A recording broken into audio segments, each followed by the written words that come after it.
नमस्ते दीदी भाई, देखिए हमारे यूट्यूब चैनल बहुत प्यारा जा रहा है। सोहर गीत पसंद आए तो लाइक शेयर करिए, घंटी ना भूलें, घंटी जरूर दबाएं, फॉलो आज में देखें और आज शेयर करें और आगे बढ़ाएं। सब्सक्राइब जरूर कर लें और वीडियो को देखें और सपोर्ट दें हमारे प्यारे भाइयों बहनों। कैसा लगा सोहर गीत आप लोग बताइएगा और देखिएगा। रुनके झुनुकी ननदिया मजारो खरा है झाकेली हो। रुनके झुनुकी ननदिया मजारो खरा है झाकेली हो। ए भौजी दे तू लोटवा के पानिया पियासिया बुझाई लेती हो। ए भौजी दे तू लोटावा के पानिया पियासिया बुझाई लेती हो। तर भौजी का कहतड़ी, ए ननदो लोटावा त फूट गइला, नाला का त टूट गइला हो। लोटावा त फूट गइला, नाला का त टूट गइला हो। ए ननदो कुआवा त गइला सुखाई, त पानिया सपन भइल हो। ए ननदो कुआवा त गइला सुखाई, त पानिया सपन भइल हो। फिर ननद का कहतड़ी, सुनल करी आप लोग। रुनकी झुनुकिया ननदी त भौजी से निकाहेली हो। रुनकी झुनुकिया ननदी झारो खरा है झाकेली हो। ए भौजी दे तू एक ही गो रोटिया, त भूखिया बुझाई लेती हो। ए भौजी दे तू एक ही गो रोटिया, त भूखिया बुझाई लेती हो। तो ननद भौजी का कहतड़ी, सुनल करी लोग आप लोग।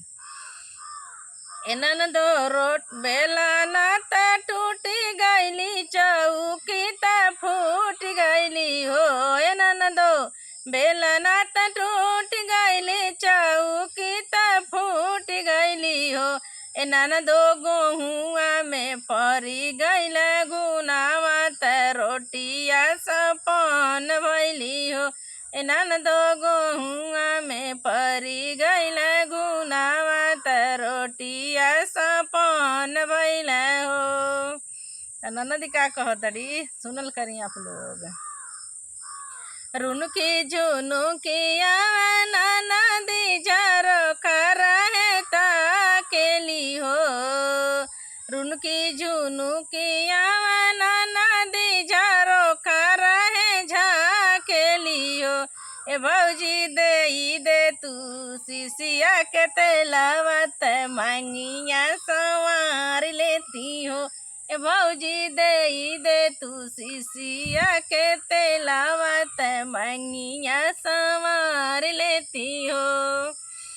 ना भौजी का कहतड़ी, सुनल करी आप लोग। तेलवा सिसिया त फूटी गइल, ननदो ढक्कन त टूट गइल हो। सिसिया त फूटी गइल, ननदो ढक्कन त टूट गइल हो। ए ननदो सरसों में लागी गइली गुनावा, महुआ त तेलावा सपन भइले हो।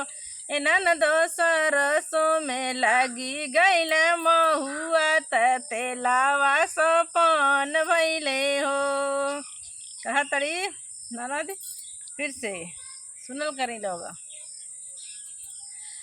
रुनकी झुनुकिया ननदी त भौजी से अरज जरो खरा है झाकेली हो।